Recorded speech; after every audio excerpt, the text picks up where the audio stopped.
L'odeur désinfectante du couloir de l'hôpital me brûlait les narines tandis que je poussais le chariot de médicaments dans le couloir, mes baskets grinçant sur le linoléum ciré. Il était 3 heures du matin et les néons au-dessus de ma tête bourdonnaient à une fréquence particulière qui accentuait ma fatigue, comme un poids physique qui pesait sur mes épaules. J'étais debout depuis 11 heures d'affilée, mon bas du dos me faisant souffrir à chaque pas, mais je ne pouvais pas me permettre de ralentir. Pas alors que j'avais besoin de chaque heure supplémentaire que je pouvais obtenir. Mes doigts tremblaient légèrement tandis que je vérifiais les dossiers des patients, les mots se brouillant les uns avec les autres. Madame Chen, dans sa chambre 304, avait besoin de ses médicaments pour la tension artérielle. Monsieur Rodriguez, dans la chambre 307, devait recevoir son insuline. La routine était mécanique, mon corps fonctionnait en pilote automatique, tandis que mon esprit vagabondait vers des pensées plus sombres, vers la pile de factures sur le comptoir de ma cuisine, vers l'avis d'expulsion qui était arrivé la semaine dernière, vers ma fille que je n'avais pas vue depuis 3 jours à cause de ses gardes consécutives. Je me suis arrêté au poste des infirmières pour enregistrer les distributions de médicaments, et c'est là que je l'ai entendu. Le son de l'ascenseur au bout du couloir. Rien d'inhabituel à cela, sauf qu'il s'agissait de l'ascenseur réservé à la direction, celui qui nécessitait une carte clé spéciale et qui ne desservait que l'aile VIP au dernier étage, celle que le personnel ordinaire comme moi n'était même pas censé regarder. Les portes se sont ouvertes dans un murmure de mécanique sophistiquée et j'ai eu le souffle coupé. 3 hommes sont sortis les premiers et ils ne portaient ni blouse d'hôpital ni blouse blanche. Ces hommes portaient des costumes noirs sur mesure qui coûtaient probablement plus cher que ce que je gagnais en 6 mois. Leurs yeux balayaient le couloir avec la précision méthodique de caméras de sécurité. Ils se déplaçaient comme des prédateurs, tout en puissance contrôlée et en violence contenue, et quelque chose de primitif en moi a reconnu le danger quand je l'ai vu. Puis il est apparu. Je ne sais pas ce qui m'a poussé à lever les yeux. Peut-être était-ce le changement soudain de la pression atmosphérique, ou peut-être était-ce la façon dont tout le monde dans le couloir semblait instinctivement reculer. Mais j'ai levé les yeux et j'ai oublié comment respirer. Il était grand, bien plus qu'une femme, avec des épaules qui remplissaient son costume anthracite d'une manière qui suggérait une puissance à peine contenue. Ses cheveux noirs étaient coiffés en arrière, dévoilant un visage qui semblait avoir été sculpté dans le marbre, tout en angle vif et en ligne aristocratique, avec une mâchoire qui semblait n'avoir jamais connu la douceur. Mais ce sont ses yeux qui m'ont captivé. Sombres et insondables, ils balayaient le couloir de l'hôpital avec une intensité qui me donnait l'impression qu'il cataloguait chaque détail, chaque faiblesse, chaque menace. Son parfum m'est parvenu, même à 6 mètres de distance. Une eau de cologne coûteuse mêlée à quelque chose de plus sombre, comme du cuir, de la fumée et du danger. Elle transperçait l'odeur stérile de l'hôpital comme un couteau transperce la soie. J'ai rapidement baissé les yeux vers mes dossiers, le cœur battant à tout rompre. Ne le regarde pas. N'attire pas l'attention. Ne t'excuse pas. La voix était grave, cultivée, avec un accent qui trahissait une fortune ancienne et un pouvoir encore plus ancien. Elle m'envahit comme du miel chaud mélangé à du poisson, et je réalisais avec une horreur grandissante qu'il s'adressait à moi. Je levai lentement les yeux, croisant ses yeux sombres, et sentis le monde basculer légèrement sur son axe. Oui, ma voix était plus faible que je ne l'aurais voulu, à peine plus qu'un murmure. Il fit un pas vers moi et ses gardes du corps le suivirent comme des ombres synchronisées. De près, je pouvais voir le tissage fin de son costume, la montre en platine à son poignet, qui coûtait probablement plus cher que ma voiture. La façon dont sa présence semblait remplir tout l'espace disponible et en demander davantage. « Je cherche l'unité de soins intensifs, dit-il, sans quitter mon visage des yeux. La suite privée du 101, au dernier étage, ai-je réussi à dire en montrant l'ascenseur exécutif dont il venait de sortir, mais c'est l'aile VIP. Vous aurez besoin d'une autorisation. Il a sorti une carte noire de la poche de sa veste et j'ai aperçu des lettres dorées que je n'ai pas pu lire. Pouvez-vous me montrer le chemin? Ce n'était pas vraiment d'une question. La façon dont il l'a dit m'a fait comprendre que je n'avais pas le choix, même si tous mes instincts me poussaient à courir dans la direction opposée. Je ne suis pas affecté à cet étage, ai-je dit en serrant le tableau des médicaments contre ma poitrine comme un bouclier. Je suis sûr qu'une des infirmières VIP peut, je vous demande 3 mots, prononcés calmement, mais qui avaient le poids d'une autorité absolue. C'était un homme habitué à être obéi, qui n'avait probablement jamais entendu le mot non de toute sa vie. Et la façon dont il me regardait, avec cette intensité sombre et indéchiffrable, me donnait l'impression d'être un papillon épinglé sur un tableau. J'ai dégluti avec difficulté. Bien sûr, je les ai conduits à l'ascenseur, très consciente de sa présence derrière moi, de la façon dont ses gardes du corps se déplaçaient en formation parfaite, de la façon dont les autres membres du personnel semblaient surgir de nulle part puis disparaître rapidement lorsqu'ils voyaient qui se trouvait dans le couloir. Maria, l'infirmière en chef, m'a lancé un regard écarquillé depuis le poste des infirmières. Son expression était un mélange d'inquiétude et de confusion. À l'intérieur de l'ascenseur, l'espace semblait incroyablement petit. Il se tenait si près de moi que je pouvais sentir la chaleur qui se dégageait de son corps, sentir ce parfum enivrant d'eau de Cologne coûteuse et de danger. L'un de ses gardes a appuyé sur le bouton du dernier étage, et la porte s'est refermée avec un léger sifflement qui ressemblait au claquement d'un piège. « Comment vous appelez-vous » demanda-t-il, sa voix rompant le silence. « Emma. » Je gardais les yeux fixés sur l'écran numérique au-dessus des portes. Étage 3, étage 4. Emma Walsh. Emma. La façon dont il prononçait mon nom, lentement et délibérément, le faisait sonner comme quelque chose de précieux. Depuis combien de temps travaillez-vous ici? 2 ans. Étage 5, étage 6. Pourquoi cet ascenseur était-il si lent? Je ne suis qu'une infirmière. Rien de spécial. J'en doute. Je commis l'erreur de lui jeter un coup d'œil et le surpris en train de m'observer avec une expression que je ne parvenais pas à déchiffrer. Il y avait quelque chose dans ses yeux, de l'intérêt peut-être, ou du calcul, ou quelque chose de plus sombre qui fit battre mon cœur plus vite, non pas par peur, mais à cause d'un autre type de danger. L'ascenseur sonna et les portes s'ouvrirent à un étage que je n'avais vu qu'une seule fois lors de ma formation. L'aile VIP était un autre monde. De la moquette moelleuse à la place du linoléum, des œuvres d'art au mur, des suites privées à la place des chambres partagées. C'était là que les riches venaient souffrir dans le confort, où la discrétion s'achetait en même temps que des soins médicaux haut de gamme. Je l'ai conduit dans le couloir silencieux jusqu'à la douce 901, mes mains tremblant légèrement tandis que je vérifiais le numéro de la porte. « Nous y voilà, monsieur Nicolai. » Il s'est approché et je me suis retrouvé adossé contre le mur à côté de la porte, coincé entre son corps et le papier peint coûteux. Il ne me touchait pas, mais il n'en avait pas besoin. Sa seule présence suffisait à me donner l'impression d'être enfermé. Nikolai Voulov, ce nom m'était vaguement familier. Quelque chose que j'avais entendu murmurer dans la salle de pause ou glaner dans des bribes d'informations que j'étais trop fatigué pour assimiler pleinement. Quelque chose à propos du crime organisé, à propos d'une famille qui dirigeait la ville dans l'ombre, à propos d'un homme aussi dangereux que puissant. Je devrais retourner à mes rondes, dis-je en essayant de m'écarter. Mais je n'avais nulle part où aller. Tu as peur. Ce n'était pas une question. Et il y avait quelque chose qui ressemblait presque à de l'amusement dans sa voix. Tu es intelligente. Tu devrais avoir peur. Avant que je puisse répondre, la porte de la chambre 1201 s'ouvrit et un médecin que je ne reconnaissais pas apparut. Un homme plus âgé, aux cheveux argentés, vêtu d'un costume coûteux, qui le désignait comme un particulier et non comme un membre du personnel hospitalier. « Monsieur Voulov, nous vous attendions. » Le médecin s'arrêta lorsqu'il me vit, les yeux légèrement écarquillés. « Je vois que vous avez trouvé votre chemin. » Emma a eu la gentillesse de m'accompagner. Nikolai finit par reculer, me laissant de l'espace pour respirer, mais ses yeux ne quittèrent jamais mon visage. « Merci pour votre aide, » ai-je dit en hochant la tête, trop troublé pour parler, avant de m'enfuir vers l'ascenseur.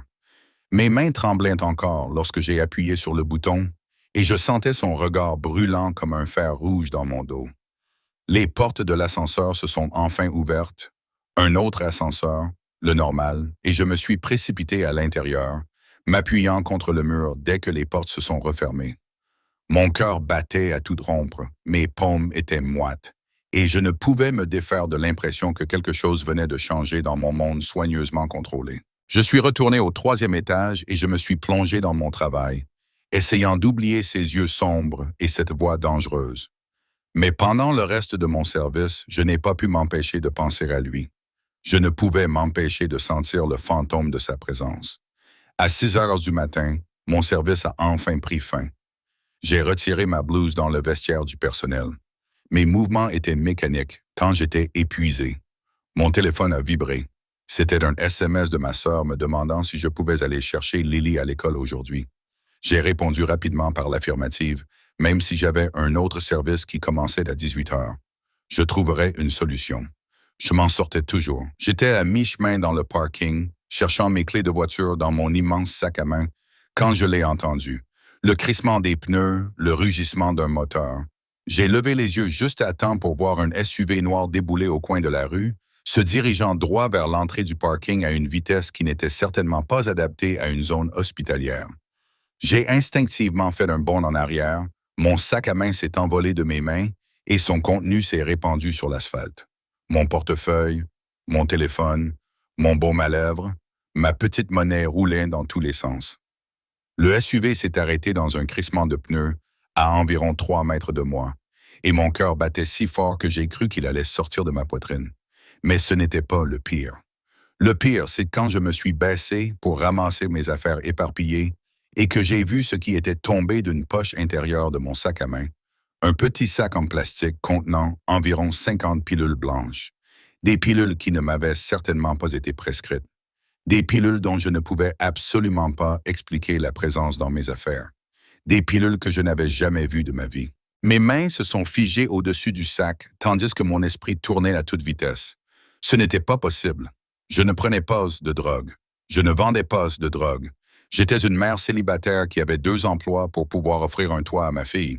J'étais Emma Walsh. J'ai levé les yeux et j'ai vu 2 policiers s'approcher et mon sang s'est glacé.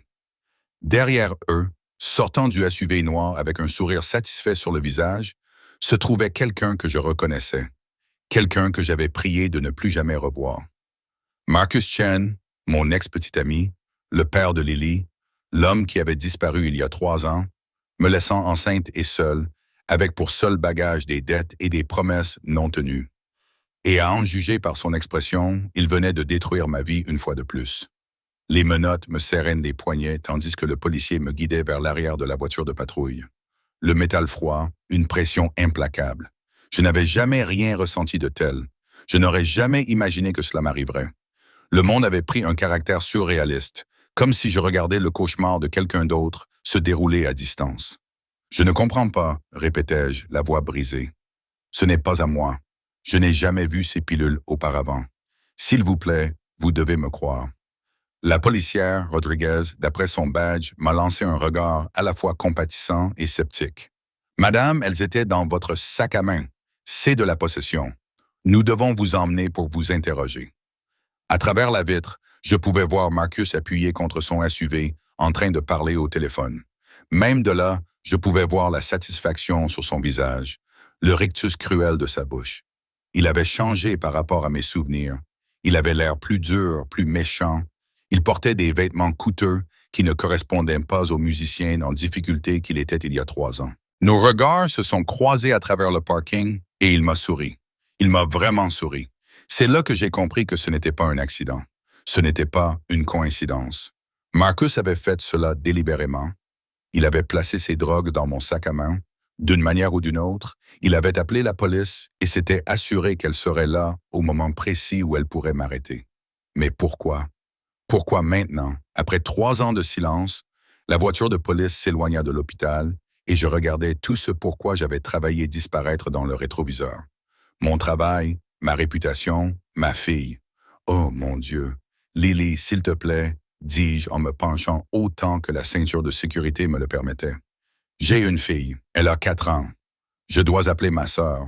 Vous pourrez passer un coup de fil au poste, dit l'agent Rodriguez sans méchanceté. Essayez juste de rester calme. Rester calme. Comment pouvais-je rester calme alors que tout mon monde s'écroulait? Le commissariat était un tourbillon de lumière fluorescente et d'efficacité bureaucratique. Ils ont pris mes empreintes digitales, ma photo d'identité, ma déposition, ce qui n'avait aucune importance car qui me croirait? Une mère célibataire en difficulté trouvée avec 50 comprimés qui se sont avérés être de l'oxycodone. Cela ressemblait exactement à ce qu'ils pensaient que c'était. Une infirmière volant dans la pharmacie de l'hôpital pour revendre dans la rue. Ils m'ont laissé passer mon coup de fil. J'ai appelé ma sœur Sarah et j'ai essayé de garder une voix calme pour lui expliquer ce qui s'était passé. Elle ne comprenait pas. Comment aurait-elle pu? Je comprenais à peine moi-même. Va juste chercher Lily à la crèche, lui ai-je dit en retenant mes larmes. Ne lui dis rien pour l'instant. Je vais trouver une solution. Je vais... Le policier m'a fait signe que mon temps était écoulé. J'ai passé 6 heures dans une cellule de détention, à fixer les murs gris et à essayer de ne pas paniquer. Ils m'ont dit que je verrais un juge pour une audience de mise en liberté et sous caution le lendemain matin. Ils m'ont dit que je devrais appeler un avocat. Ils m'ont dit beaucoup de choses qui n'avaient aucune importance, car je n'avais pas d'argent pour payer un avocat, ni pour payer la caution. Je n'avais rien d'autre qu'une fille qui avait besoin de moi et un emploi que j'avais presque certainement perdu. Il était presque 14 heures lorsqu'ils sont venus me chercher. Ce n'était pas pour l'audience de mise en liberté sous caution. Celle-ci n'aurait lieu que le lendemain matin. Non, ils me transféraient dans une autre cellule. Il s'agissait d'une question de procédure et de paperasse, mais j'étais trop abasourdi pour m'en soucier. L'agent m'a conduite dans un autre couloir qui semblait plus calme que le reste du poste. Mes jambes étaient lourdes comme du plomb, mon esprit embrumé par la fatigue et le choc. Je n'avais pas dormi depuis plus de 30 heures et la réalité commençait à me sembler de plus en plus irréelle. Nous nous sommes arrêtés devant une porte marquée « Salle d'interrogatoire 3 » et la confusion a envahi mon esprit embrumé. Je croyais que vous me transfériez dans une autre cellule. L'agent n'a pas répondu, il a simplement ouvert la porte et m'a fait signe d'entrer. La pièce était petite, avec une table en métal et 4 chaises. Et assis sur l'une de ces chaises, semblant complètement déplacé dans ce décor institutionnel, se trouvait Nikolai Voulov.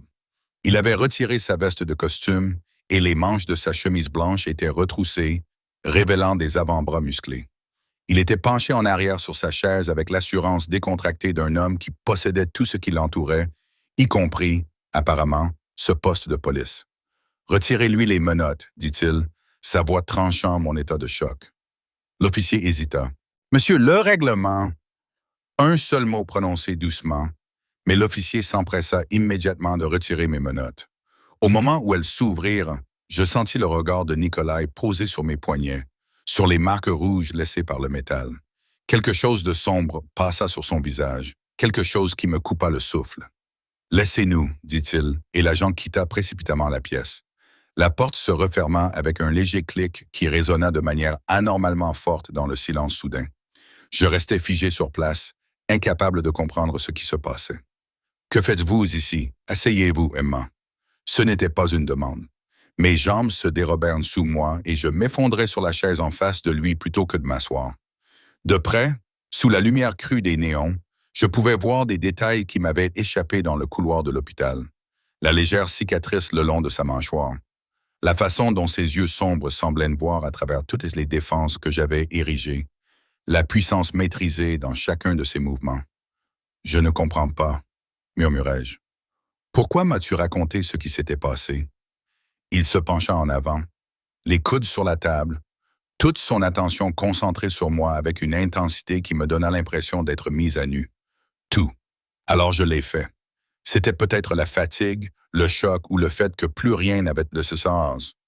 Quoi qu'il en soit, je lui ai raconté la fin de mon service, le SUV, mon sac à main qui s'était renversé et les médicaments que je n'avais jamais vus auparavant. Marcus qui était apparu comme un fantôme sorti de mes pires cauchemars, son air satisfait lorsque la police m'avait arrêté. Nikolai m'écoutait sans m'interrompre, le visage impassible, mais j'ai remarqué ses mains. Elles formaient des points sur la table, les jointures blanchies par la tension. « Marcus Chen, a-t-il dit quand j'ai eu fini. Ton ex-petit ami, le père de Lily. » Ces mots avaient un goût amer. « Il est parti quand j'étais enceinte. Je ne l'ai pas revu et je n'ai pas eu de ses nouvelles depuis 3 ans. Je ne sais pas pourquoi il ferait ça. Pourquoi il ferait ça, moi. » La certitude dans sa voix m'a fait lever les yeux. Il me regardait avec une expression qui m'a donné des frissons dans le dos.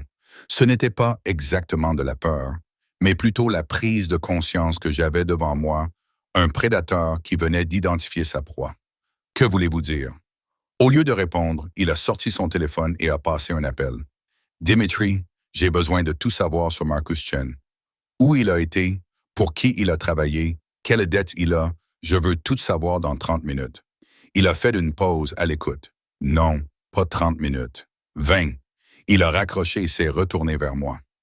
Marcus Chen travaille pour la famille Zhao depuis 18 mois, principalement dans la petite contrebande. Il leur doit environ 300 000 $. Mon esprit était en ébullition. Comment tu sais ça? Pourquoi le sauriez-vous?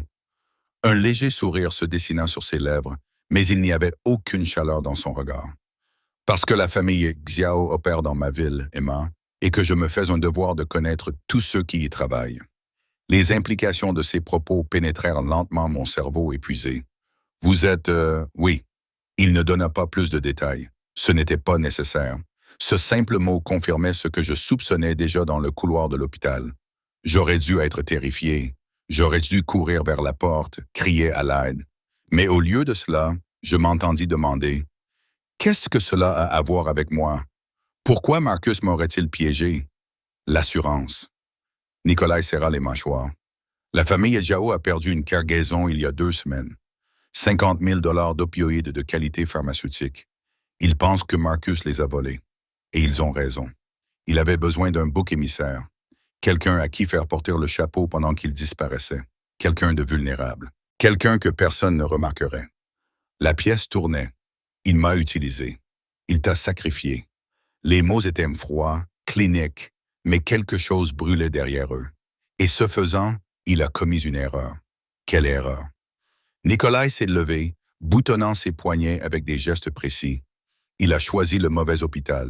L'homme de la suite 001, celui que j'ai rendu visite ce matin. C'est mon oncle. Et quand tu m'as aidé à le retrouver, quand tu m'as montré de la gentillesse sans savoir qui j'étais, il fit une pause. Ses yeux sombres fixés sur les miens. Tu es devenu mon protégé. La possessivité dans sa voix aurait dû m'effrayer. Au lieu de cela, elle a réveillé quelque chose que je ne voulais pas examiner de trop près.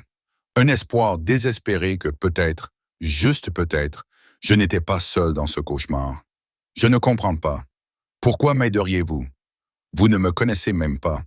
Il a contourné la table avec une grâce prédatrice, s'arrêtant si près de moi que j'ai dû pencher la tête en arrière pour croiser son regard. J'en sais assez. Je sais que vous avez 2 emplois pour subvenir aux besoins de votre fille. Je sais que vous avez remplacé d'autres infirmières qui avaient besoin de congés. Je sais que vous n'avez pas pris de vacances depuis 2 ans. Je sais que vous êtes exactement ce que vous semblez être. Bonne, honnête, innocente. Comment savez-vous tout cela? Parce que cette ville m'appartient, Emma. Et dès l'instant où vous m'avez regardé dans ce couloir, dès l'instant où j'ai vu la peur et la gentillesse se disputer dans vos yeux, il tendit la main, ses doigts s'effleurant les marques rouges sur mon poignet avec une douceur surprenante. Je me suis occupé de vous, son contact m'a parcouru d'un frisson et je me suis instinctivement reculé. Il a souri et cette fois, son expression était sombre et satisfaite. Les charges seront abandonnées, a-t-il dit en retournant de son côté de la table. Vous serez libéré dans l'heure. Votre travail à l'hôpital vous attendra, ainsi que des excuses officielles de la part de l'administration et du département de police. Comment pouvez-vous faire ça? Parce que je le peux. C'est simple, absolu. Mais il y a des conditions. Bien sûr qu'il y en avait. Rien dans la vie n'était gratuit. Surtout pas le salut d'un homme comme Nikolai Volkov. Quelles conditions? Ma voix était plus ferme que je ne me sentais. Marcus Chen doit de l'argent à la famille Xiao. De l'argent qu'il n'a pas, car il l'a déjà dépensé pour essayer de s'établir de manière indépendante. Il t'a piégé pour gagner du temps et s'enfuir. Mais s'enfuir ne le sauvera pas, Emma. Pas d'eux et certainement pas de moi. Je ne veux pas me venger. Je veux juste retrouver ma vie. C'est trop tard pour ça. Il se pencha en avant, ses yeux plongés dans les miens. Marcus sait que tu l'as vu. Il sait que tu peux l'identifier. Et quand la famille Zhao se rendra compte que la police a arrêté la mauvaise personne, elle viendra chercher des réponses. Elle viendra te chercher, toi et ta fille. La terreur m'envahit, froide et paralysante. Lily. Oh mon Dieu, Lily, j'ai des hommes qui surveillent la maison de ta sœur en ce moment même. Ta fille est en sécurité, mais elle ne le restera que si tu acceptes mes conditions. Je voulais discuter, me battre, conserver un semblant d'indépendance, mais j'étais avant tout une mère, et la sécurité de Lily passait avant tout le reste. Que veux-tu? Toi et ta fille emménagerez dans ma propriété, sous ma protection, sous mon nom. Vous travaillerez dans la clinique privée que je possède plutôt que dans l'hôpital public. Meilleur salaire, meilleurs horaires et surtout, accès contrôlé. Personne ne pourra vous approcher sans passer par moi. Cela ressemblait à une cage recouverte de soie. Pour combien de temps? Jusqu'à ce que je m'occupe de Marcus et que je neutralise la menace de la famille Xiao, dit-il après une pause. Ou jusqu'à ce que vous décidiez de partir. Cette dernière partie me surprit. Je peux partir. Vous n'êtes pas prisonnière, Emma. Tu es sous ma protection. Il y a une différence. Son regard s'assombrit. Mais je dois te prévenir, je ne suis pas doué pour lâcher prise sur ce que je considère comme mien. Le voilà de nouveau, ce côté possessif qui aurait dû me terrifier, mais qui, au contraire, fit naître un frémissement au creux de mon ventre. Et si je refuse, je quitte cette pièce et tu prends le risque de te retrouver face à la justice, face à Marcus, face à la famille Jiao. Tu joueras avec ta vie et l'avenir de ta fille. Il se leva, prêt à partir. Choisis vite, Emma. Ma patience a des limites. Je pensais à Lily, à son sourire radieux et son rire contagieux, à la façon dont elle m'appelait maman et me faisait confiance pour la protéger. Je pensais au sourire satisfait de Marcus, à la drogue placée dans mon sac à main, à la facilité avec laquelle ma vie avait été détruite en un instant. Je pensais au fait que je n'avais nulle part où aller. D'accord, murmurai-je, nous viendrons. Le sourire de Nikolai était à la fois triomphant et terrifiant. Tu es intelligente. Il se dirigea vers la porte, puis s'arrêta, la main sur la poignée. Encore une chose, Emma. À partir de maintenant, tu ne parleras à personne de notre accord sans ma permission. Tu ne vas nulle part sans escorte. Et surtout, dit-il en se retournant, l'air grave, tu ne fais confiance à personne d'autre que moi. Compris? J'acquiesçai, la gorge trop serrée pour parler. Bien. Il ouvrit la porte et j'entendis des voix dans le couloir. Autoritaires, différentes. Quelqu'un va t'emmener chercher ta fille. Prépare ce dont vous aurez besoin toutes les deux. Mes hommes s'occuperont du reste. Puis il est parti, me laissant seul dans la salle d'entretien avec le parfum de son eau de Cologne et la terrifiante prise de conscience que je venais d'échanger un danger contre un autre. Mais au moins, ce danger promettait de protéger Lily. Et pour cela, j'aurais conclu un pacte avec le diable lui-même. Le domaine n'avait rien à voir avec ce que j'avais imaginé, même si je ne sais pas vraiment ce que j'attendais d'un homme comme Nikolai Voulov. Peut-être quelque chose de sombre, ressemblant à une forteresse, avec des murs en béton et des gardes armés. Au lieu de cela, la voiture, une Mercedes noire élégante aux vitres blindées, et un chauffeur qui semblait capable de soulever un char d'assaut, franchit les grilles en fer forgé pour entrer dans ce qui ne pouvait être décrit que comme un paradis privé. Lily colla son visage contre la vitre, les yeux écarquillés d'émerveillement.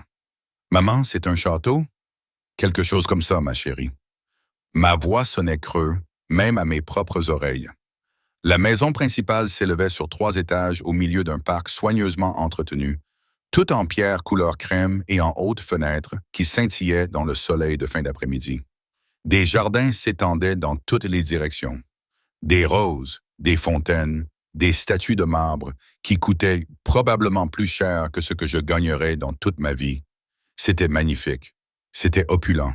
C'était une cage enveloppée de beauté, comme je m'y attendais. Sarah m'avait confié Lily avec des questions auxquelles je ne pouvais répondre et une inquiétude évidente sur le visage. « Emma, que se passe-t-il? Qui sont ces hommes? Pourquoi as-tu des gardes du corps? » « C'est compliqué, avais-je répondu en serrant Lily dans mes bras et en respirant son parfum familier de shampoing à la fraise et d'innocence enfantine. Je t'expliquerai tout bientôt, je te le promets. Mais comment expliquer ce que je ne comprenais pas moi-même complètement? La voiture s'est arrêtée devant l'entrée principale et le chauffeur, un homme nommé Victor, qui n'avait prononcé que 5 mots pendant tout le trajet, a ouvert la porte. Lily est sortie la première, immédiatement fascinée par une fontaine voisine ornée de dauphins en bronze. « Reste près de maman », lui ai-je dit automatiquement en lui prenant la main. « Madame Walsh, veuillez me suivre. » Une femme apparut en haut des marches, élégante et professionnelle dans une robe grise qui respirait la simplicité coûteuse. « Je suis Madame Chen, la gestionnaire du domaine. Monsieur Volkov m'a demandé de vous montrer vos quartiers. » Madame Chen, le même nom de famille que Marcus. Je me demandais si Nikolai avait fait cela délibérément, pour me rappeler pourquoi j'étais là. L'intérieur était encore plus époustouflant. sols en marbre, lustres en cristal, œuvres d'art dignes d'un musée. La main de Lily se crispa dans la mienne, et je compris qu'elle était aussi bouleversée que moi. Ce n'était pas notre monde. Nous n'avions pas notre place dans un endroit pareil. Votre suite se trouve au deuxième étage, dans l'aile est, dit Madame Chen tandis que nous montions un grand escalier. Monsieur Volkov souhaitait que vous ayez de l'intimité et un accès au jardin. Il pensait que votre fille apprécierait l'air de jeu que nous entretenons pour les familles en visite. Les familles en visite, comme si nous étions des invités plutôt que des réfugiés, des prisonniers, des biens protégés. Elle ouvrit des doubles portes donnant sur un espace plus grand que tout mon appartement.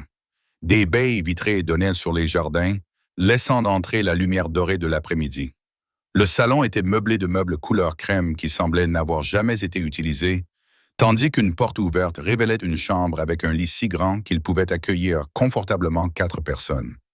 La chambre de l'enfant est par là, a poursuivi Madame Chen, nous conduisant vers une pièce attenante qui a fait pousser un cri de joie à Lily. C'était le rêve de toute petite fille, peinte en lavande pâle avec des meubles blancs, un lit à baldaquin drapé de goëne, des étagères remplies de jouets et de livres qui avaient encore leur étiquette de prix. Quelqu'un avait pensé à tout, jusqu'aux animaux en peluche disposés sur le lit et à la table à la taille des enfants pour les goûter. « Maman, regarde !» Lily courut examiner une maison de poupées qui était une réplique exacte de ce domaine. « C'est tellement joli, Monsieur Volkov l'a fait préparer cet après-midi, » dit Madame Chen doucement. « Il voulait que votre fille se sente chez elle. » Cette attention était inattendue, déconcertante. Elle témoignait de ressources et d'un pouvoir que je ne pouvais comprendre. La capacité de transformer une pièce en quelques heures, d'anticiper des besoins que je n'avais même pas exprimés, de créer un confort au milieu du chaos. « Quand vais-je le voir ?» demandai-je. « Monsieur Volkov, il se joindra à vous pour le dîner à 19 heures. D'ici là, mettez-vous à l'aise. Si vous avez besoin de quoi que ce soit, appuyez simplement sur le bouton près de la porte. Quelqu'un viendra immédiatement vous aider. » Madame Chen se dirigea vers la sortie, puis s'arrêta. « Je m'appelle Walsh. Monsieur Volkov m'a demandé de vous dire que vous êtes en sécurité ici. Vraiment en sécurité. Il prend très au sérieux la protection de sa maison. » Après son départ, je me suis affalé sur le canapé et j'ai regardé Lily explorer sa nouvelle chambre à travers la porte ouverte. Elle bavardait toute seule, s'adaptant déjà comme le font les enfants, acceptant déjà cette nouvelle réalité étrange avec une résilience que j'aurais aimé posséder. Mon téléphone a vibré. Un SMS de Sarah exigeant des réponses. Je l'ai regardé fixement. L'avertissement de Nikolai résonnait dans mon esprit. « Tu ne parles à personne de notre arrangement sans ma permission. » J'ai tapé une réponse prudente. « Tout va bien. Un nouveau travail dans la sécurité s'est présenté, avec logement inclus. Nous t'en dirons plus bientôt. Je t'aime. » Ce n'était pas tout à fait un mensonge, mais ça y ressemblait. Les heures qui précédaient le dîner s'écoulèrent dans une étrange suspension du temps. Je déballais nos maigres affaires, des vêtements qui semblaient minables dans ce placard somptueux. Le lapin en peluche préféré de Lily, une photo de mes parents, décédés quand j'avais 20 ans. Tout ce que je possédais tenait dans 2 valises, un rappel brutal de mon dénuement, de la facilité avec laquelle toute ma vie pouvait être bouleversée. À 18h30, on a frappé doucement à la porte. Une jeune femme est entrée avec des housses à vêtements. « Monsieur Volkov a pensé que vous voudriez peut-être quelque chose pour le dîner », a-t-elle dit timidement en les posant sur le lit. « Il m'a demandé de vous aider à vous coiffer et à vous maquiller si vous le souhaitiez. » Les housses contenaient des robes élégantes et coûteuses, dans des styles qui mettaient vraiment ma silhouette en valeur. Taille 36. Parfait. Bien sûr, Nikolai connaissait ma taille. Il semblait tout savoir. J'ai choisi une robe bleu marine simple, refusant l'aide pour le maquillage, mais acceptant celle pour les cheveux. La femme, qui s'appelait Arena, m'a fait un chignon lâche qui me donnait un air sophistiqué, presque beau, comme si j'étais à ma place ici. Lily portait une robe rose qui se trouvait dans le haut et elle tournoyait devant le miroir, ravie. J'ai l'air d'une princesse. « Tu es une princesse », lui ai-je dit en embrassant le sommet de sa tête et en essayant de ne pas penser au prix de tout ce que nous portions. Madame Chen est revenue à 19 heures précises pour nous accompagner au dîner. Nous avons traversé des couloirs bordés d'œuvres d'art que je ne reconnaissais pas, mais que je soupçonnais d'être inestimables. Nous avons passé des pièces dont je ne pouvais que deviner la fonction. La maison semblait s'étendre à l'infini, un labyrinthe de luxe. La salle à manger était plus intime que je ne l'avais imaginé. Une table ronde dressée pour trois, des bougies vacillantes et des bougeoirs en cristal. Des fenêtres donnant sur des jardins désormais éclairés par des lumières stratégiquement placées qui transformaient le paysage en quelque chose de magique. Et là, debout près de la fenêtre avec un verre de ce qui semblait être du whisky, se tenait Nikolai. Il avait enfilé un pantalon sombre et une chemise noire, les manches retroussées comme au poste de police. Il avait l'air détendu, dangereux, complètement à l'aise dans ce monde de richesse et de pouvoir. Quand il se retourna et nous vit, quelque chose passa sur son visage. De la satisfaction, de la possession et quelque chose d'autre que je ne pouvais nommer. Emma. Mon nom sur ses lèvres sonnait différemment de quand d'autres personnes le prononçaient, chargé d'une signification que je ne comprenais pas. Je suis content que tu sois là. Son regard me parcourut, s'attardant sur ma robe, mes cheveux, chaque détail, et je me sentis soudain exposé, bien que je fisse entièrement habillé. Puis son regard se porta sur Lily, et son expression s'adoucit d'une manière que je n'aurais pas cru possible. « Et toi, tu dois être Lily. » Il s'accroupit à sa hauteur, se rendant moins intimidant. « Je m'appelle Nikolai. Bienvenue chez moi. » Lily, qui était généralement timide avec les étrangers, l'étudia avec l'intensité que seule une enfant de 4 ans peut avoir. « Vous avez une grande maison. »« Oui. »« Tu l'aimes? »« Oui. »« Surtout la maison de poupées et les dauphins. » Elle pencha la tête. « Vous êtes l'ami de maman? »« Oui, » répondit-il sans hésiter, en croisant mon regard. « Je suis un très bon ami de ta maman. » Le mensonge, si c'en était un, lui vint très naturellement. Mais Lily l'accepta d'un signe de tête et Nikolai se redressa, faisant un geste vers la table. « On mange? J'espère que vous avez faim toutes les deux. » Le dîner fut surréaliste. Les plats apparurent comme par magie. Soupe, salade, saumon cuit à la perfection accompagné de légumes que Lily mangea sans se plaindre. Nikolai a maintenu une conversation légère, interrogeant Lily sur ses jouets préférés, sa crèche, ce qu'elle voulait faire quand elle serait grande. Il était charmant, attentionné, et si je n'avais pas su qui il était et ce qu'il était, j'aurais pu croire qu'il était exactement ce qu'il semblait être, un homme riche, gentil, avec une femme et une enfant qui avaient besoin d'aide. Mais je savais, et je ne pouvais oublier la violence contrôlée de ses gardes du corps, la façon dont les gens lui obéissaient sans poser de questions, la noirceur qui se cachait derrière ses yeux vigilants. Après que Lily eut commencé à bâiller devant son dessert, Madame Chen est venue la chercher pour l'emmener au lit. « Je vais lui lire une histoire et rester jusqu'à ce qu'elle s'endorme », m'a-t-elle assuré lorsque j'ai commencé à protester. « C'est bon », a dit Nikolai doucement. « Laissez Madame Chen s'en occuper, vous et moi devons parler. » Une fois Lily partie, l'atmosphère dans la pièce semblait s'être alourdie. Nikolai a rempli son verre de whisky et m'a servi un verre de vin blanc sans me demander si j'en voulais. Je l'ai pris quand même, ayant besoin de m'occuper les mains. « Elle est adorable », a-t-il dit en retournant s'asseoir. « Elle a tes yeux et le sourire de son père. » Ces mots sont sortis plus amers que je ne l'aurais voulu, mais il n'est jamais resté assez longtemps pour s'en rendre compte. Marcus Chen a commis beaucoup d'erreurs dans sa vie. Te quitter a été la première. Me trahir a été la dernière. La certitude désinvolte dans sa voix m'a donné des frissons dans le dos. Que vas-tu lui faire? Que veux-tu que je lui fasse? Il s'est penché en arrière, me regardant par-dessus le bord de son verre. Il a essayé de détruire ta vie, Emma. Il t'a utilisé comme un pion jetable. Il a mis ta fille en danger.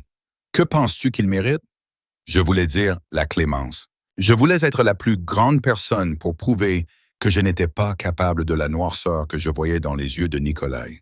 Mais quand je pensais à Lily, à quel point j'avais failli la perdre, à la peur et à l'impuissance que j'avais ressentie dans cette cellule.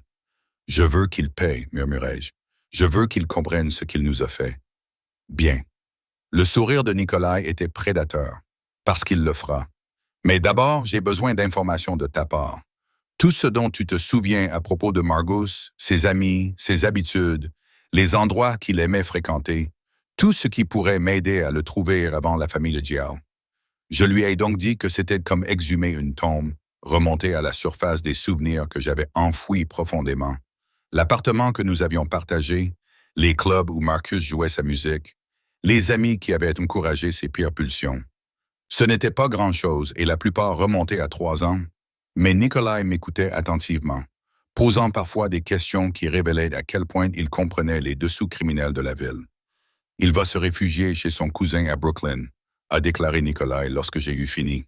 David Chen, un petit receleur, se croit plus malin qu'il ne l'est. J'enverrai des hommes là-bas demain matin. Et ensuite, j'aurai une conversation avec Marcus au sujet des conséquences de ses choix. Il se leva et se dirigea vers la fenêtre. Mais cela ne te concerne pas, Emma. Ton rôle est de t'adapter à la vie ici, de veiller au bonheur et à la sécurité de Lily, et de commencer ton nouveau poste dans mon établissement médical la semaine prochaine. Tout simplement, je suis censé faire comme si tout était normal. La normalité est relative. Il se retourna vers moi et à la lueur des bougies, ses traits prirent un aspect plus dur.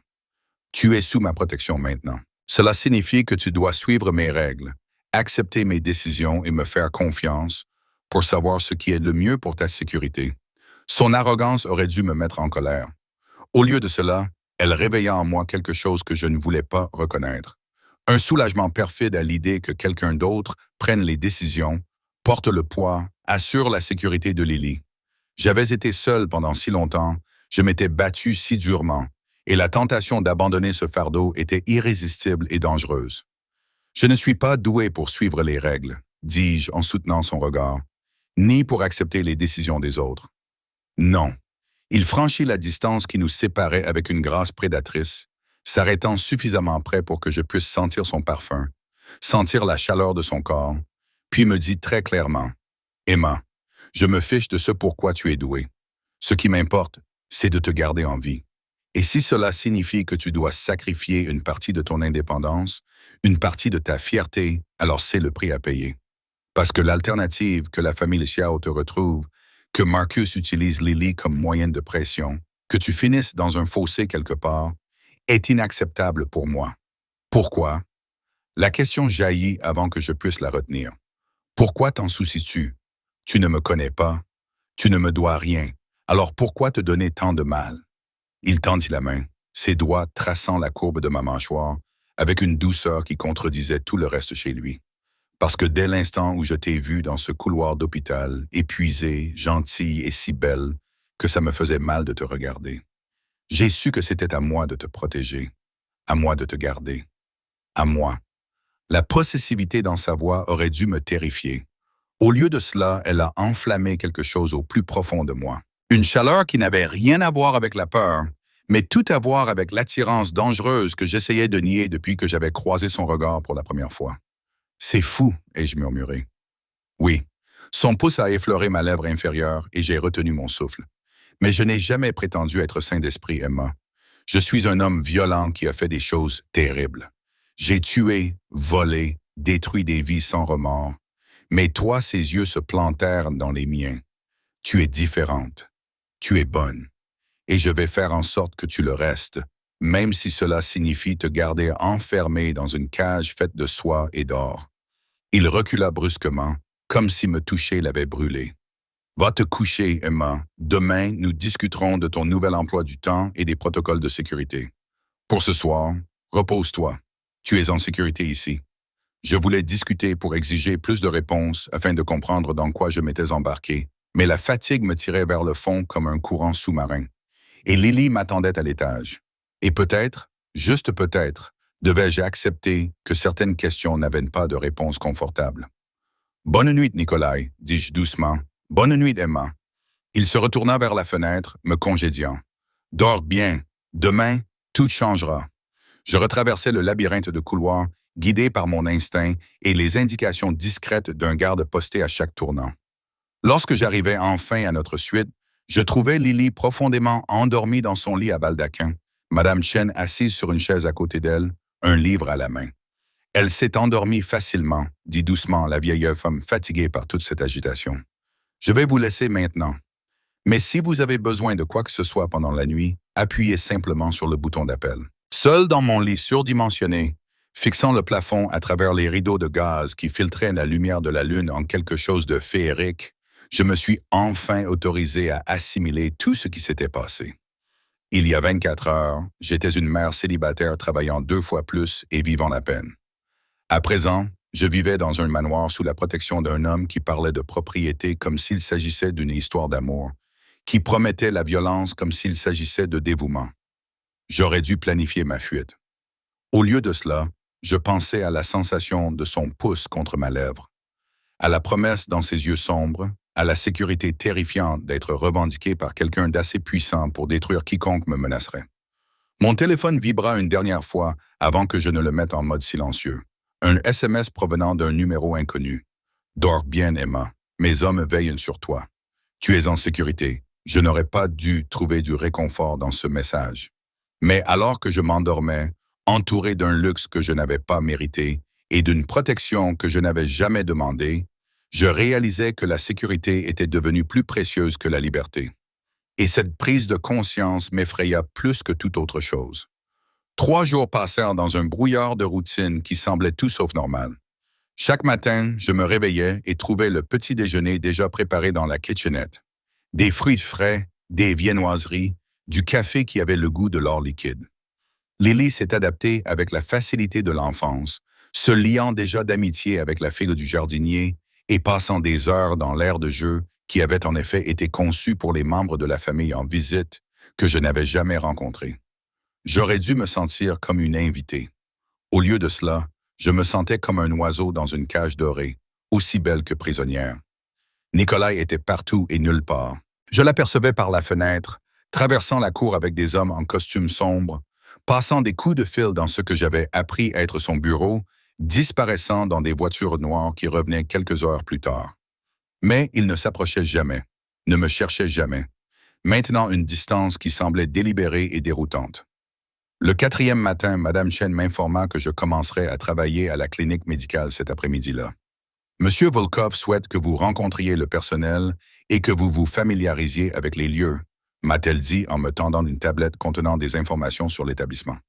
Victor vous y conduira à midi. Le centre médical Volkov n'avait rien à voir avec l'hôpital public surpeuplé que j'avais quitté. Situé dans un immeuble en grès brun, reconverti dans l'un des quartiers les plus huppés de la ville, il accueillait des clients qui appréciaient autant la discrétion que la qualité des soins. Le hall d'entrée ressemblait davantage à celui d'un hôtel de luxe qu'à celui d'un établissement médical. Tout était en marbre, avec un éclairage tamisé et des œuvres d'art qui coûtaient probablement plus cher que la plupart des maisons. Le Dr Sarah Kim, directrice de l'établissement, m'a fait visiter les lieux, ce qui m'a laissé pantois.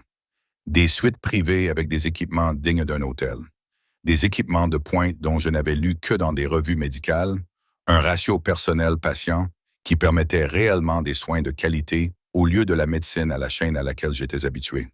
Nous nous occupons principalement des interventions électives, de la rééducation et de ce que j'aime appeler les besoins médicaux discrets, m'a expliqué le Dr Kim tandis que nous parcourions les couloirs immaculés. Nos clients accordent une importance primordiale à leur vie privée. Beaucoup sont des personnalités publiques qui ne peuvent pas risquer que leurs informations médicales soient divulguées, et certains sont des criminels qui ne peuvent pas se risquer à aller dans un hôpital ordinaire. Ai-je dit doucement. Le Dr Kim n'a pas bronché. Nous ne jugeons pas nos patients, Emma. Nous les soignons. C'est tout ce qui compte ici. Elle s'est arrêtée devant une porte marquée « Bureau privé ». E. Walsh, c'est le vôtre. Monsieur Vulov a insisté pour que vous ayez votre propre espace. Le bureau était petit mais joliment aménagé. Un bureau, des chaises confortables, une fenêtre donnant sur un jardin privé. Sur le bureau se trouvait une photo encadrée que j'ai immédiatement reconnue. Lily et moi au parc l'été dernier. Nous rions toutes les deux de quelque chose dont je ne me souvenais plus. Je gardais cette photo sur ma table de chevet dans notre ancien appartement. Quelqu'un avait fouillé dans mes affaires. Quelqu'un avait choisi cette photo en particulier, l'avait encadrée et placée ici. Cette intrusion dans ma vie privée aurait dû me mettre en colère. Au lieu de cela, j'ai ressenti quelque chose de plus complexe, un mélange de violation et de tendresse que je ne voulais pas examiner de trop près. Votre emploi du temps est flexible, a poursuivi le Dr Kim. Monsieur Vulov a insisté pour que vous puissiez aller chercher Lily à la crèche vous-même. Nous avons prévu un chauffeur pour vous y conduire si nécessaire, et en cas d'urgence, nous avons du personnel de garde pour vous remplacer. C'est trop, ai-je dit, submergé par l'émotion. Le bureau, la flexibilité, Monsieur Vulov prend soin de ses employés. L'expression du Dr Kim était bienveillante mais ferme. Laissez-le faire. Croyez-moi, c'est plus facile ainsi. J'ai passé l'après-midi à examiner les dossiers des patients et à rencontrer le personnel qui m'a tous traité avec une distinction que je ne méritais pas. Ils savaient. Tout le monde savait que j'étais sous la protection de Nikolai Volkov, ce qui me rendait intouchable, précieuse, dangereuse à contrarier. Il était presque 18 heures lorsque Victor m'a ramené au domaine. Lily était dans le jardin avec Madame Chen, nourrissant les carpes koi dans l'étang ornemental, son rire résonnant à travers les pelouses impeccablement entretenues. Cette vue m'a fait mal au cœur, d'un bonheur auquel je ne croyais pas. Ce n'était pas réel. Cela ne pouvait pas durer. Mais mon Dieu, voir ma fille s'épanouir comme jamais auparavant était enivrant. Emma. Je me suis retourné et j'ai vu Nikolai debout sur la terrasse, et mon cœur a fait quelque chose de compliqué dans ma poitrine. Il avait retiré sa veste de costume, retroussé les manches de sa chemise et semblait plus détendu que je ne l'avais jamais vu. Mais il y avait quelque chose dans son expression, de la tension peut-être, ou de l'anticipation, qui me rendait nerveuse. « Comment s'est passée ta première journée ?» m'a-t-il demandé alors que je montais les marches de la terrasse. Époustouflante, magnifique, déroutante. Je m'arrêtais à quelques mètres de lui. Je gardais une distance dont je n'étais pas sûr qu'aucun de nous deux ne souhaitait. Tu as fouillé dans mes affaires, la photo dans mon bureau. Je voulais que tu aies quelque chose de familier. Pas d'excuses, juste un constat. Ça t'a bouleversé. Je ne sais plus qui je suis. Ai-je admis, reconnaissante, en colère, confuse, effrayée, tout cela à la fois. Il s'est approché et j'ai tenu bon, même si mon instinct me criait de reculer. Tu as le droit de ressentir toutes ces choses, Emma. Cette situation est loin d'être normale. L'as-tu trouvé? La question que j'avais peur de poser, Marcus. Quelque chose de sombre a traversé le visage de Nikolai. Nous sommes proches. Il se déplace sans cesse pour essayer de garder une longueur d'avance sur moi et la famille Jiao. Mais il commettra une erreur. Ils en commettent toujours. Et quand tu l'auras trouvé, cela dépendra. Il tendit la main et repoussa une mèche de cheveux derrière mon oreille avec une douceur qui semblait en contradiction avec la violence dont je le savais capable. De ce que tu veux que je fasse. Avant que je puisse répondre, son téléphone vibra. Il y jeta un coup d'œil et son attitude changea du tout au tout. La détente disparut, remplacée par une concentration froide et meurtrière. Je dois prendre cet appel. Entre dans la maison, Emma. Tout de suite. L'urgence dans sa voix déclencha toutes mes alarmes. Qu'est-ce qui ne va pas? Entre maintenant. Il se dirigeait déjà vers la maison. Le téléphone collé à l'oreille, il parlait rapidement en russe à son interlocuteur. Je me dépêchais de le suivre, la peur me parcourant l'échine. Quelque chose n'allait pas. Quelque chose n'allait vraiment pas. À l'intérieur, la maison était plongée dans un chaos contrôlé. Des hommes en costume sombre se déplaçaient dans les couloirs avec détermination, leurs armes, que j'essayais de ne pas regarder de trop près, visibles sous leurs vestes. Madame Chen apparut, son calme habituel légèrement ébranlé. « Emmenez Lily dans la pièce sécurisée », ordonna Nikolai d'une voix empreinte d'une autorité absolue. Emma l'accompagne. Personne d'autre. « Que se passe-t-il » demandai-je en lui saisissant le bras. « Dites-moi ce qui se passe. » Il baissa les yeux vers l'endroit où je le touchais, puis leva les yeux vers mon visage, et ce que j'y vis me glaça le sang. « La famille Jiao a découvert ton secret. Ils sont en route vers ici. Le monde bascula. Comment? Comment ont-ils pu? Marcus, ce nom sortit comme une malédiction. Il leur a donné ta position pour gagner du temps. Ils sont à 15 minutes, peut-être moins. Il m'a agrippé les épaules, me forçant à me concentrer sur lui. Écoute-moi très attentivement, Emma. Toi et Lily allez dans la pièce sécurisée sous la maison. Vous y serez protégés. Mes hommes s'occuperont de ça. Tes hommes? Combien sont-ils? Combien viennent? Est-ce important? Ses yeux ont brûlé les miens. J'appellerai 1000 hommes pour te protéger. Je brûlerai toute la ville plutôt que de les laisser vous toucher, vous ou votre fille. Vous comprenez? La férocité dans sa voix, sa certitude absolue auraient dû me terrifier. Au lieu de cela, cela a déclenché quelque chose de féroce et de primitif dans ma poitrine.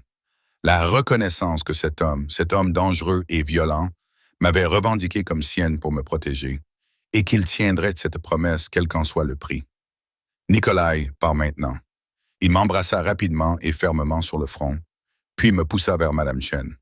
Protège-les. La pièce sécurisée était accessible par une porte cachée dans la bibliothèque qui s'ouvrait lorsque Madame Chen appuyait sur le dos d'un livre spécifique. Des marches en pierre descendaient vers ce qui ressemblait à un bunker. Des murs renforcés, des écrans de sécurité, des provisions pour un séjour prolongé. Lily, que Madame Chen était allée chercher dans le jardin, semblait effrayée pour la première fois depuis notre arrivée. « Maman, que se passe-t-il? C'est juste une précaution, ma chérie. » Je la serrais contre moi, essayant de garder une voix calme. « Nous allons attendre ici un petit moment. »« D'accord, c'est comme un jeu. Je n'aime pas ce jeu, murmura-t-elle contre ma poitrine. « Je sais, ma chérie, je sais. » Madame Chen ferma la porte derrière nous, et les verrous s'enclenchèrent avec une série de cliquetis mécaniques qui ressemblaient au bruit d'un tombeau qui se refermait. Les écrans de sécurité montraient plusieurs angles du domaine. Les portes, l'allée, l'extérieur de la maison. Sur un écran, je pouvais voir Nikolai debout dans sa cour, entouré d'au moins 40 hommes en tenue tactique. 40 hommes pour me protéger. L'absurdité et la gravité de la situation me frappèrent simultanément.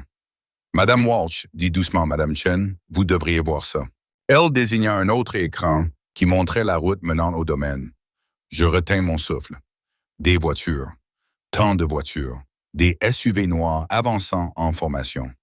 Au moins 20, peut-être plus. « C'est la famille Zhao, murmurai-je, et leurs associés. » Le visage de Madame Chen était sombre.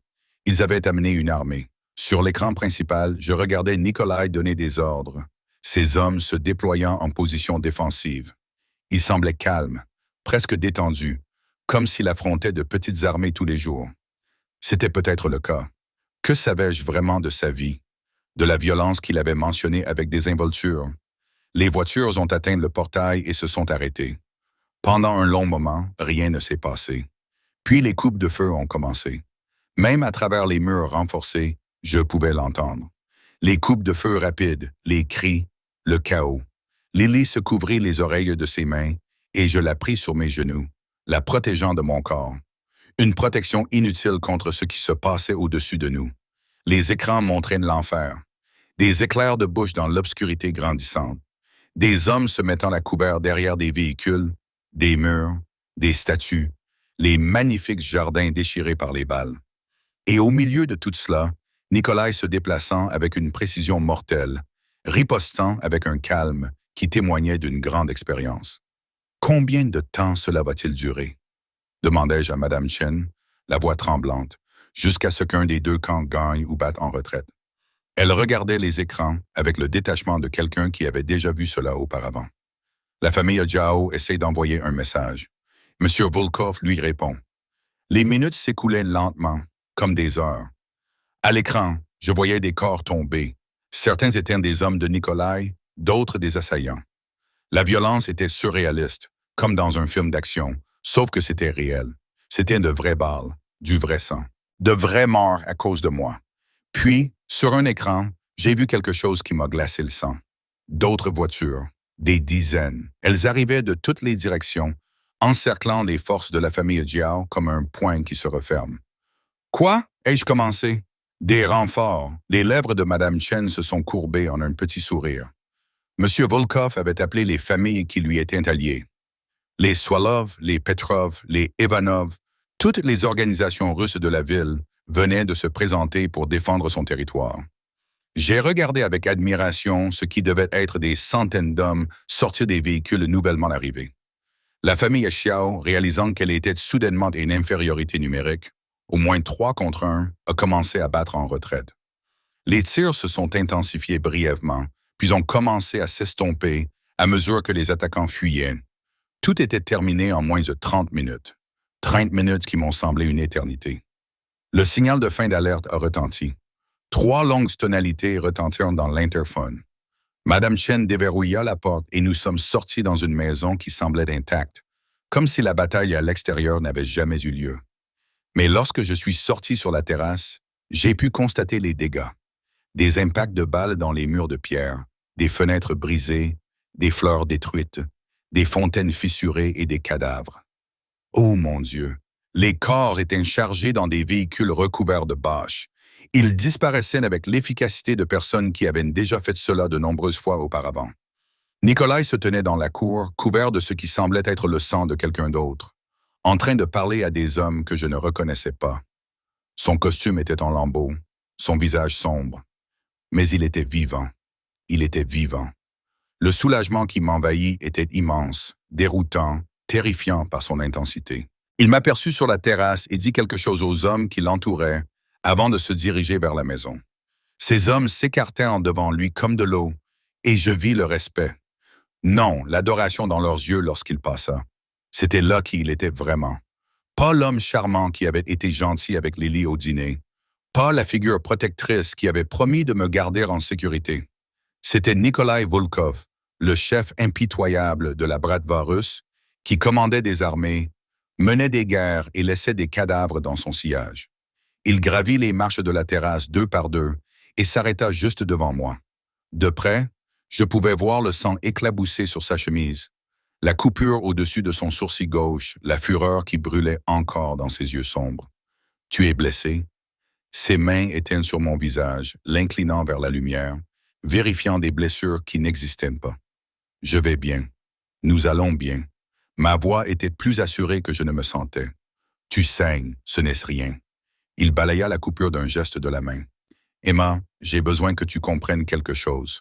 Ce dont tu viens d'être témoin. C'est le monde dans lequel je vis. C'est qui je suis. La violence, la mort, la guerre, c'est ma réalité. Et maintenant, c'est aussi la tienne. À cause de moi. À cause de Marcus, ai-je corrigé. C'est lui qui... Non. » Il resserra son étreinte sur mon visage, me forçant à le regarder dans les yeux. « C'est ma faute. Je t'ai revendiqué comme mienne et cela t'a transformé en cible. La famille de Zhao est venue ici pour m'envoyer un message, pour me montrer qu'ils peuvent atteindre mes proches, blesser ceux que je protège. Ils ont échoué aujourd'hui, mais ils réessaieront. Tout le monde le saura maintenant qu'ils savent que tu comptes pour moi. » Cette révélation planait entre nous, lourde et significative. « Je compte pour toi. » Oui. Sans hésitation, sans adoucissement dans son aveu. « Tu comptes pour moi plus que tu ne le devrais, plus que ce qui est raisonnable, plus que je ne peux me le permettre. Mais je n'arrive pas à me soucier des conséquences. » Sur l'écran, je pouvais encore voir à travers les portes de la terrasse. On évacuait les corps, on évaluait les dégâts, le monde que Nikolai venait de décrire devenait viscéral et réel. J'aurais dû être dégoûté. J'aurais dû prévoir de m'enfuir dès que j'en aurais l'occasion. Au lieu de cela, je me suis entendu dire « Que va-t-il se passer maintenant ?» Maintenant, un sourire sombre se dessina sur ses lèvres. Maintenant, je vais clairement faire comprendre que te toucher signifie la mort. Je vais trouver Marcus et je vais faire de lui un exemple qui fera écho dans toutes les organisations criminelles de cette ville. Je vais montrer à la famille Xiao ce qu'il en coûte de s'en prendre à ce qui m'appartient. Puis il se pencha vers moi, son souffle chaud contre mon oreille. Ensuite, je vais m'assurer que tu ne me quitteras jamais, Emma, parce que j'ai goûté à ce que c'est que de te protéger, de te garder en sécurité, de savoir que tu es sous mon toit, et je ne suis pas assez fort pour renoncer à cela. Ces mots auraient dû sonner comme une menace. Au lieu de cela, ils sonnaient comme une promesse, sombre, séduisante et absolue. « Tu es fou, murmurai-je. Je t'avais prévenu que je l'étais. » Il s'écarta, ses yeux cherchant les miens. « Dis-moi d'arrêter, Emma. Dis-moi que tu veux partir et je t'organiserai un passage sûr pour toi et Lily, loin d'ici. De nouvelles identités, de nouvelles vies, une protection à distance. Tu n'as qu'à le dire. C'était peut-être un test ou une échappatoire, une chance de m'échapper avant de sombrer plus profondément dans ce monde dangereux et séduisant. Je pensais à Lily, à l'étage, traumatisée par ce qu'elle avait entendu. Je pensais au corps évacué du jardin. Je pensais à la violence qui ferait toujours partie de la vie de Nikolai, au danger qu'il y avait à être sienne. Puis je pensais à ses mains sur mon visage, vérifiant si j'étais blessé, à la façon dont il avait appelé une armée pour me protéger, à la certitude absolue dans sa voix lorsqu'il avait dit que j'étais importante. Je ne pars pas, ai-je dit, et j'ai vu quelque chose de féroce et de triomphant briller dans ses yeux. Bien, il m'a alors embrassé avec force et possessivité, avec un goût de violence et de promesse, car je n'allais pas te laisser partir de toute façon. 2 semaines se sont écoulées avant que Nikolai ne retrouve Marcus. 2 semaines pendant lesquelles je me suis installé dans une routine qui ressemblait de moins en moins à une captivité et de plus en plus à autre chose, quelque chose de dangereux et d'addictif que j'avais peur de nommer. Je travaillais à l'infirmerie. J'allais chercher Lily à l'école privée où Nikolai l'avait inscrite. Je rentrais chaque soir dans le domaine qui commençait à me sembler étrangement familier. L'attaque avait laissé des cicatrices visibles, des fenêtres réparées, de nouvelles maçonneries, des jardins encore en convalescence après les violences, mais elle avait aussi laissé des cicatrices invisibles.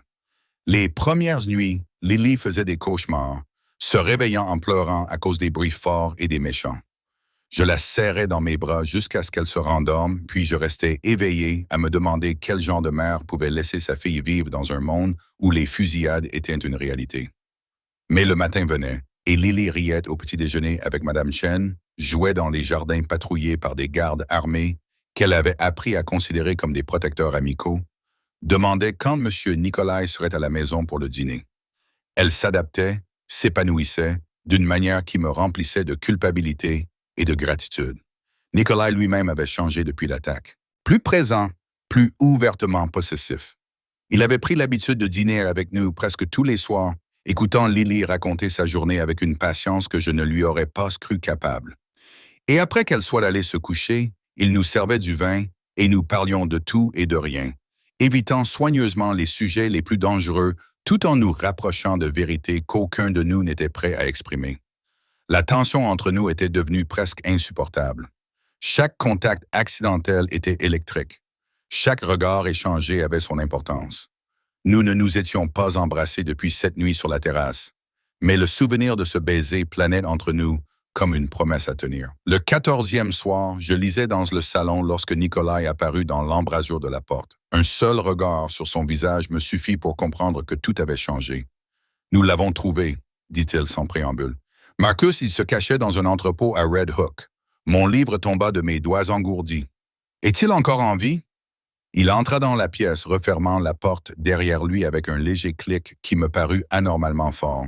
« Je voulais te laisser le choix, Emma. Je peux m'en occuper moi-même. Fais-le disparaître et tu n'auras plus jamais à penser à lui. Ou alors, tu peux venir avec moi, le voir. Dis tout ce que tu as à dire avant que je mette fin à tout ça. » Ses yeux étaient indéchiffrables. Il n'y a pas de bonne réponse. Quel que soit ton choix, je comprendrai. J'aurais dû dire non. J'aurais dû laisser Nikolai s'en occuper pendant que je restais à l'abri de la violence que je savais inévitable. Mais Marcus avait détruit ma vie, placé de la drogue pour m'envoyer en prison, utilisé notre fille comme monnaie d'échange pour sauver sa peau. Et une partie primitive de moi avait besoin qu'il voie qu'il avait échoué, que j'avais survécu, que j'étais plus forte qu'il ne l'avait jamais cru. « Je veux le voir », dis-je doucement. L'expression de Nikolai ne changea pas, mais quelque chose vacilla dans ses yeux. De l'approbation, peut-être, ou de la satisfaction.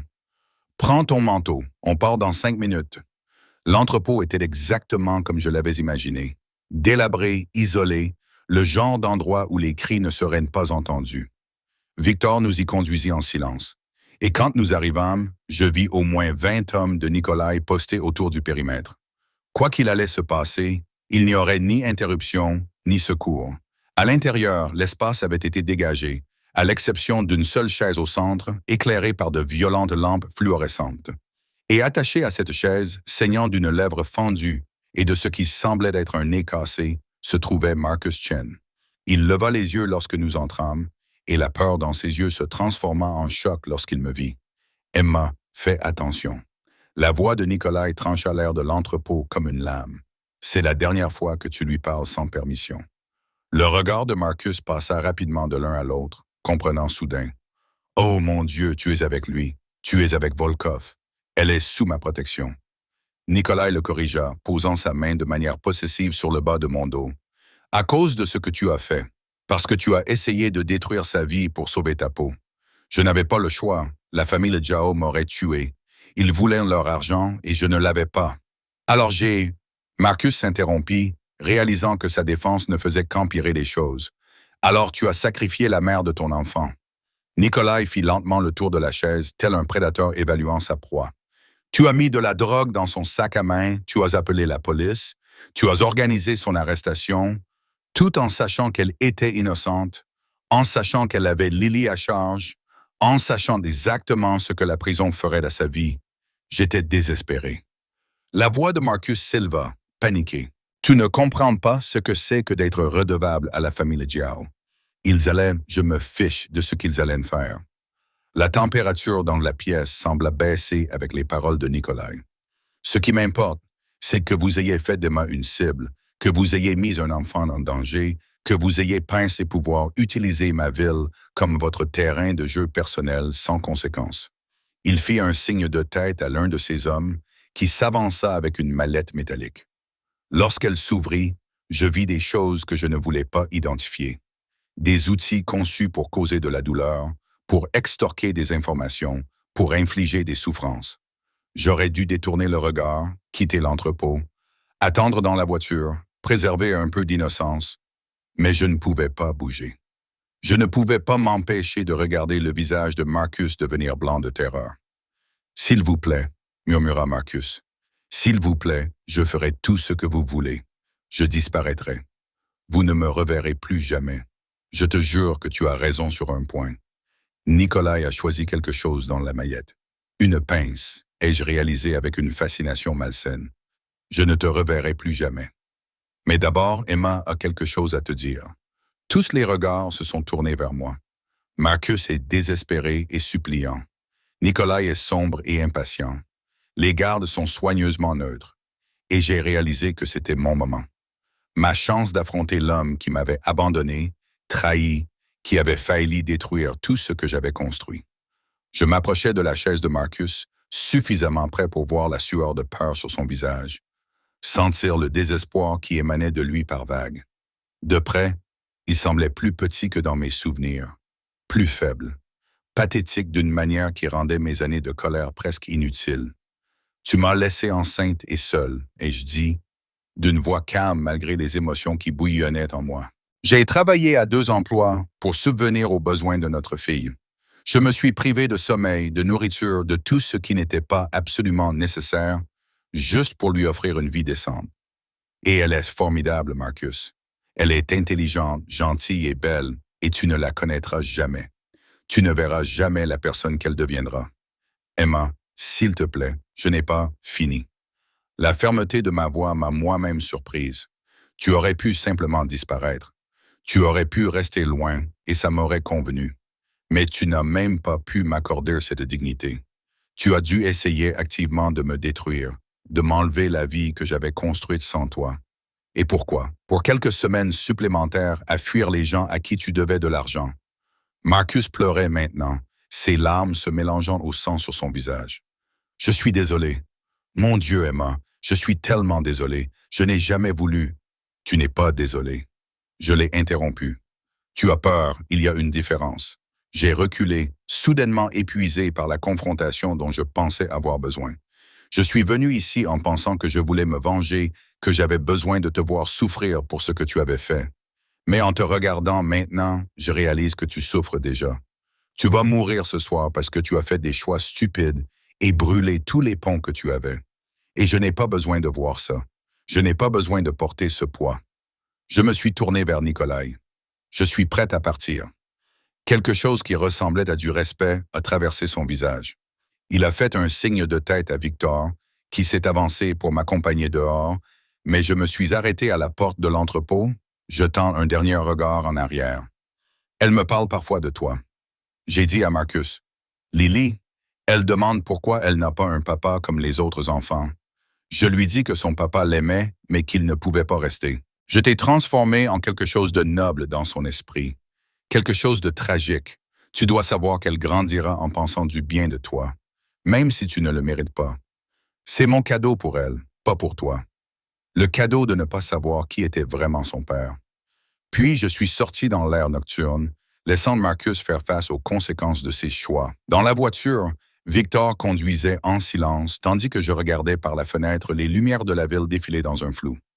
Derrière nous, dans cet entrepôt, Nikolai faisait des choses que je ne voulais pas imaginer. Des choses terribles, des choses nécessaires, peut-être dans le monde où il vivait. J'aurais dû me sentir coupable, complice. J'aurais dû ressentir autre chose que l'épuisement engourdi qui m'avait envahi comme une couverture. Lorsque nous sommes arrivés au domaine, il était minuit passé. Madame Chen m'a assuré que Lily s'était couchée sans incident. Mais je suis quand même allé la voir. J'avais besoin de voir son visage paisible, de me rappeler pourquoi tout cela avait de l'importance. J'étais dans ma chambre, j'avais enfilé mon pyjama et j'essayais de faire semblant que je pouvais vraiment dormir. J'ai entendu la porte s'ouvrir doucement, puis des pas lourds ont traversé le salon. La porte de ma chambre s'est alors ouverte pour laisser apparaître Nikolai. Il s'était lavé, changé, mais il y avait quelque chose de nouveau dans son expression, quelque chose qui n'était pas là auparavant. Il me regardait comme un homme qui se noie regarde le rivage, désespéré, déterminé, s'efforçant de garder son sang-froid. Est-il mort? Demandai-je, même si je connaissais la réponse. Oui. Pas d'explication, pas de justification, juste la vérité. Bien. Ce mot nous surprit tous les deux, mais je le pensais vraiment. Marcus avait fait ses choix, et ses choix avaient des conséquences. Dans le monde de Nikolai, ces conséquences étaient fatales. « As-tu peur de moi maintenant ?» demanda Nikolai, toujours debout dans l'embrasure de la porte. « Maintenant que tu as vu de quoi je suis capable. » J'aurais dû répondre oui, j'aurais dû reculer devant la violence, garder une certaine supériorité morale.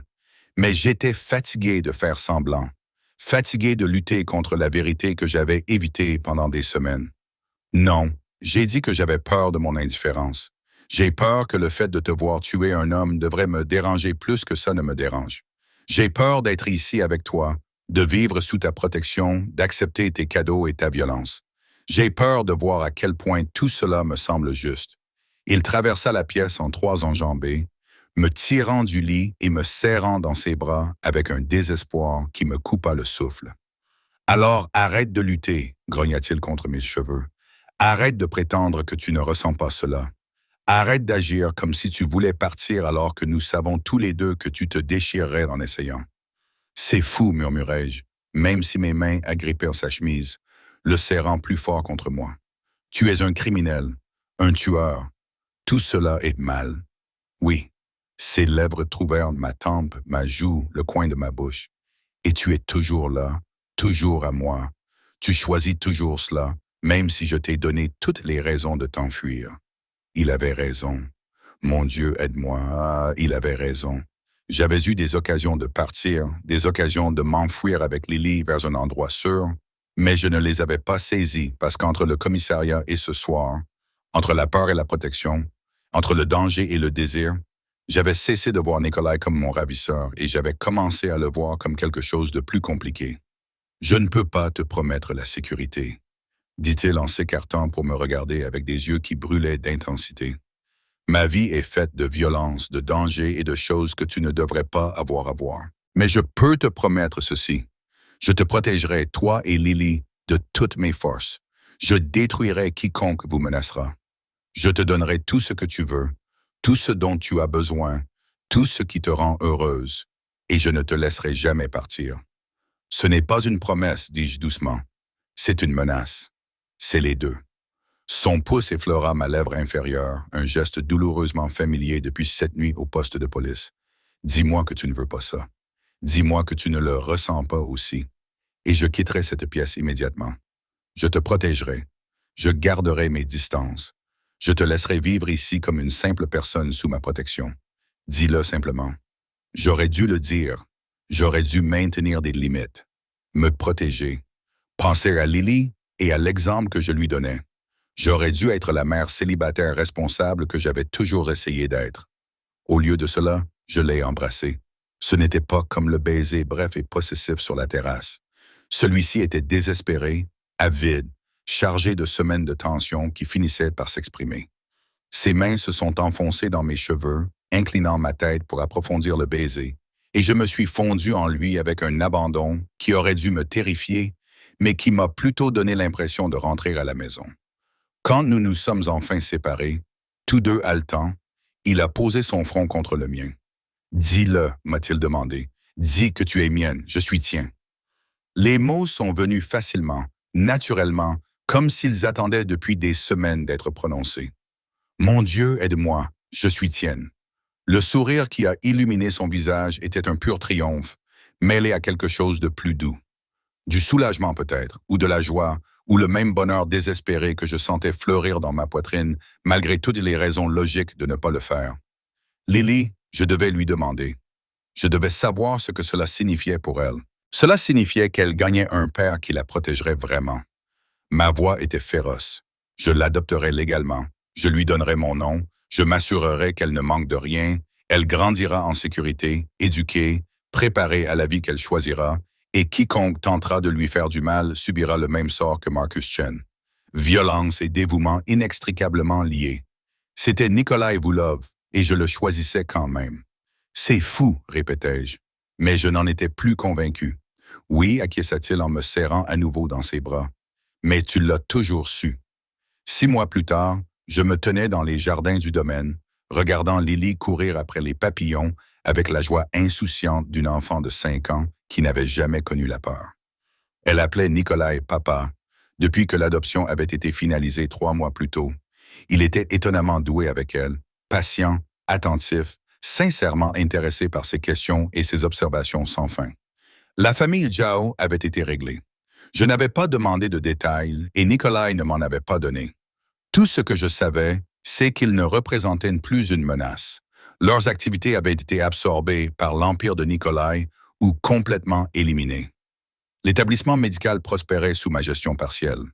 Le docteur Kim avait été promu et j'avais pris en charge davantage de tâches administratives, ce qui me permettait de travailler à domicile plusieurs jours par semaine. Ce n'était pas la carrière que j'avais imaginée, mais elle était épanouissante d'une manière que je n'avais pas prévue. Sarah avait finalement accepté que ma vie avait changé de manière irrévocable. Elle venait parfois me rendre visite, toujours accompagnée des gardes que Nikolai exigeait, et repartait toujours avec plus de questions que de réponses. Mais elle avait vu Lily s'épanouir. Elle avait vu le poids qui pesait sur mes épaules s'alléger, et elle avait fait la paix avec des choix qu'elle ne comprenait pas entièrement. À quoi penses-tu? Les bras de Nikolai se sont glissés autour de ma taille et par derrière, son menton reposant sur mon épaule. Comme tout est différent d'il y a 6 mois, ai-je dit honnêtement, comme je devrais probablement regretter tout cela. Mais ce n'est pas le cas. Tant mieux. Il a déposé un baiser sur mon cou, parce que je ne te laisserai jamais le regretter. Il y avait encore de la violence dans son monde, encore du danger. Il y avait encore des moments où des hommes armés apparaissaient et où des conversations se déroulaient dans un russe rapide que j'avais commencé à apprendre, mais que je ne comprenais pas encore tout à fait. Mais il y avait aussi le soleil de cet après-midi, le rire de ma fille, les bras forts autour de moi et la certitude que j'étais protégé, chéri, revendiqué par un homme qui brûlerait le monde pour me garder en sécurité. « Je t'aime », dis-je. Les mots me venaient plus facilement à chaque fois que je les prononçais. « Je sais », répondit-il en me serrant plus fort dans ses bras. « Tu es à moi, Emma.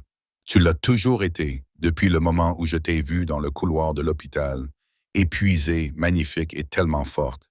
Et tu le seras toujours. » Cela aurait dû ressembler à une menace, mais cela ressemblait à une promesse, et j'étais plus que disposé à la tenir. Lily accourut et nous prit les mains. « Papa, maman, venez voir. Il y a un papillon sur les roses, et il est énorme. Nous l'avons suivi à travers la pelouse impeccablement entretenue.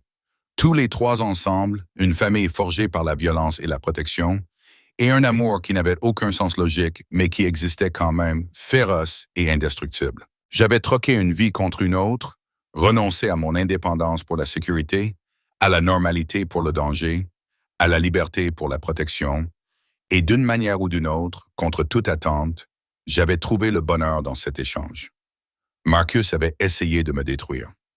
Au lieu de cela, il m'avait poussé vers le seul homme assez puissant pour me sauver et assez possessif pour ne jamais me laisser partir.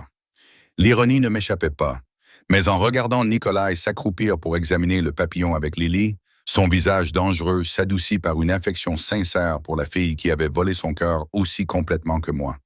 Je me suis rendu compte que je me moquais de l'ironie. Ce qui m'importait, c'était cela, nous, la vie étrange, violente et magnifique que nous avions construite sur les cendres de mon ancienne existence, et je ne changerais rien. Le soleil se couchait sur le domaine, peignant les jardins de nuances dorées et ambrées. À l'intérieur, le dîner nous attendait, préparé par le personnel devenu une famille, servi dans une salle à manger où la violence et la tendresse coexistaient à parts égales.